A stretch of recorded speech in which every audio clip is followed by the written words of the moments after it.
Om Namah Shivaya. Hi friends, how are you? In this video we are talking about the ventricular systole. This is the second part of phases of cardiac cycle. Okay, coming to the topic ventricular systole. The phase of ventricular systole is divided into two parts, phase of isovolumetric contraction and the second one phase of ejection.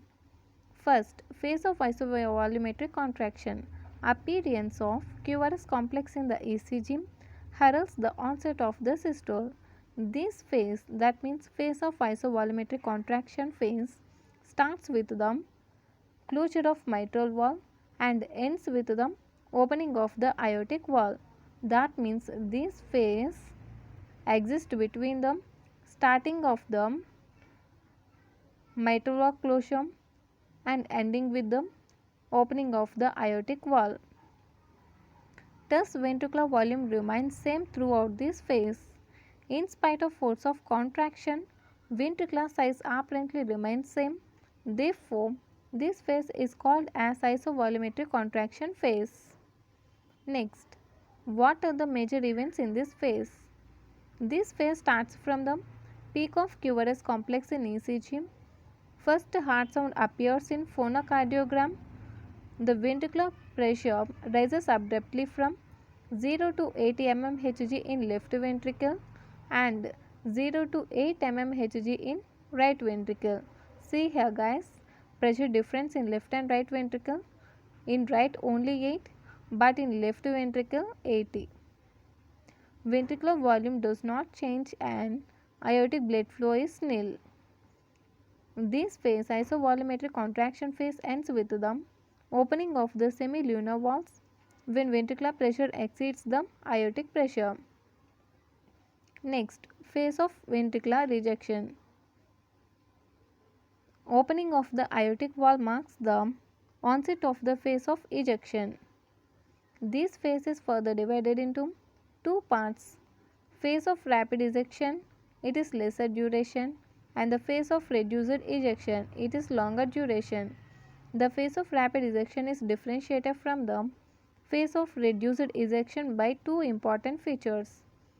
First one is quick increase in ventricular and aortic pressures, and the second important feature is a greater decrease in ventricular volume that occurs due to abrupt increase in aortic volume flow, aortic blood flow. We call that ventricular output. Next, rapid ejection phase. During isovolumetric contraction phase, enough tension builds up in the ventricular valve. Therefore, with opening of the aortic valve, aortic blood flow will increases abruptly and the blood is ejected forcefully into the aorta from left ventricle. Similarly, blood ejected from the right ventricle sharply increases the flow in the pulmonary trunk. The ventricular pressure continues to rise sharply. Aortic pressure also increases sharply, but this aortic pressure remains below the ventricular pressure almost throughout this phase. That means almost throughout this rapid ejection phase, aortic pressure is less than the ventricular pressure. A large amount of ventricular volume is emptied rapidly in this phase that causes a steep fall in ventricular volume curve. The atrial pressure decreases sharply at the beginning of the rapid ejection phase due to descent of the base of the heart and stretch of the atria that occurs due to the strong ventricular contraction. However, atrial pressure rises slowly after the initial fall due to venous return.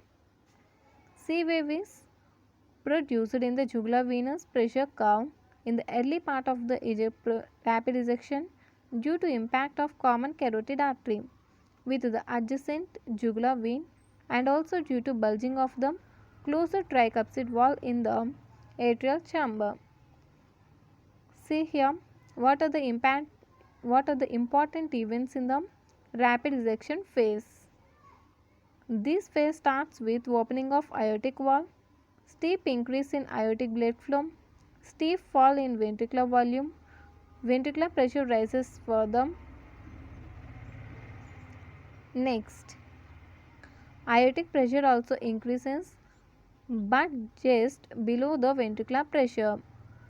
Atrial pressure falls in the early part but slowly increases thereafter.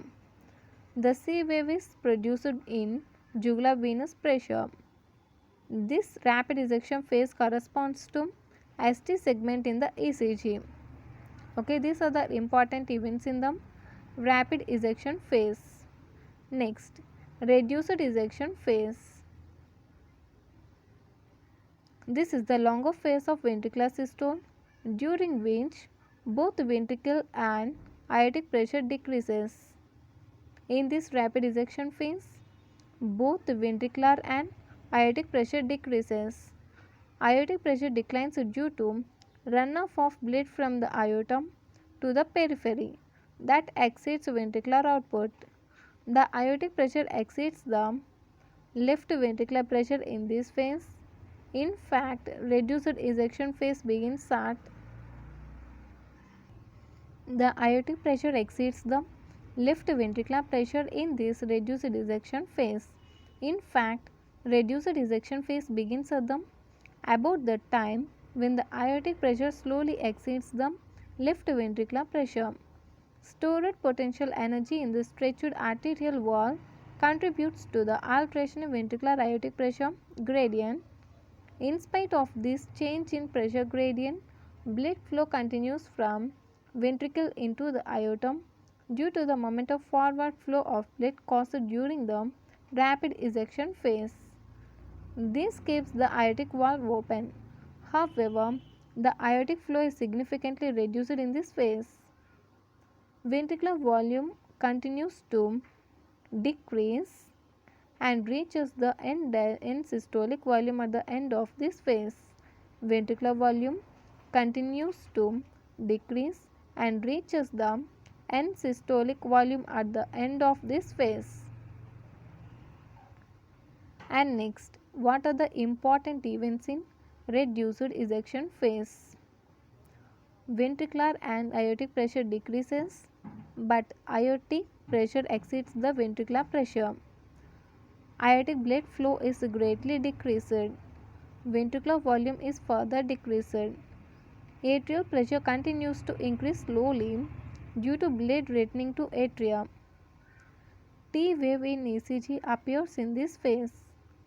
The phase ends with the closure of aortic wall.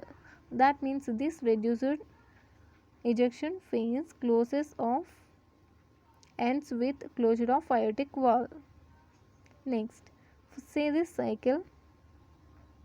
What happens in atrial systole and what happens in isovolumetric contraction and ejection. First, about atrial systole. In atrial systole, atrium pumping blood into ventricle, ventricular size increases, atrial size decreases. That means in atrial systole, blood flows from the atrium to ventricle and this causes the decrease in atrium size, increase in ventricular size.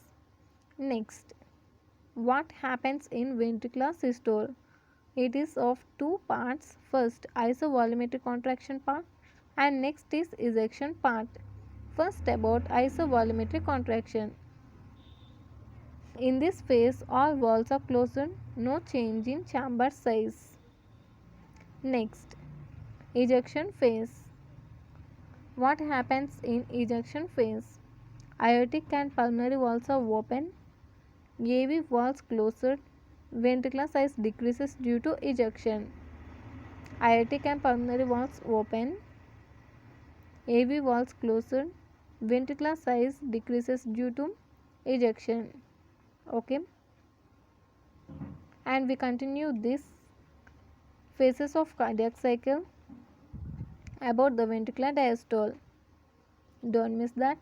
If you like my explanation, please like, share and don't forget to subscribe and don't miss the notifications. Thanks for watching.